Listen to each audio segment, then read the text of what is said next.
Bom, agora a gente vai falar de algo que a gente já viu, mas com uma termologia diferente, tá?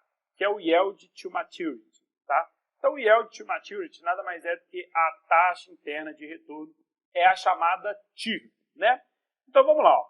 Define-se como taxa de desconto em que o valor presente do fluxo de caixa futuro de um investimento se iguala ao custo do investimento. Então, a gente vai ter o seguinte, né? A gente vai ter lá o cálculo lá do fluxo de caixa, a gente vai ter as informações, um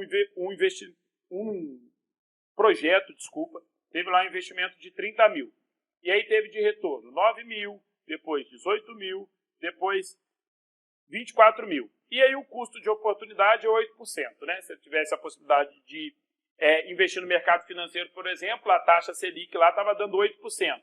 Isso aqui agora já pode começar a vir como o seguinte, taxa livre de risco, tá? Ou risk-free. Risk-free, que seria esse custo de oportunidade. Lembra que a gente viu que a taxa livre de risco é a taxa Selic? Então ele pode falar, e a taxa Selic ou a risk-free estava 8%.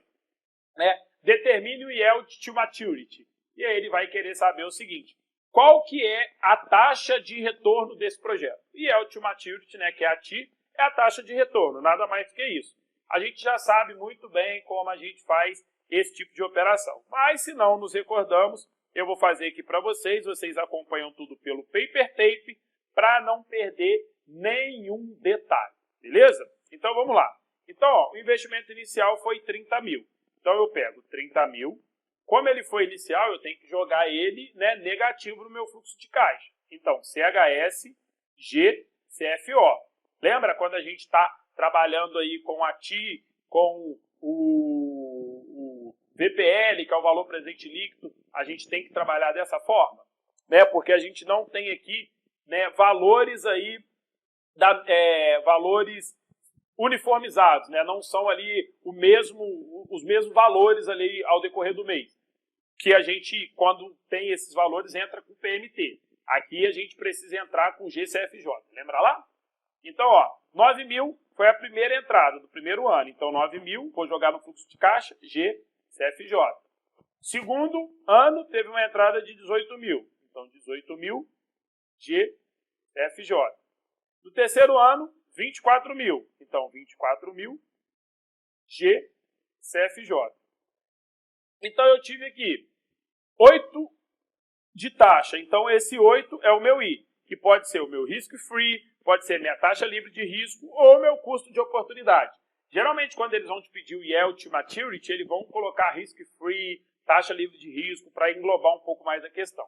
E eles querem saber qual foi a TI. Aí a gente lembra que para achar a TI, é só apertar o F, né? E apertar aqui esse RR.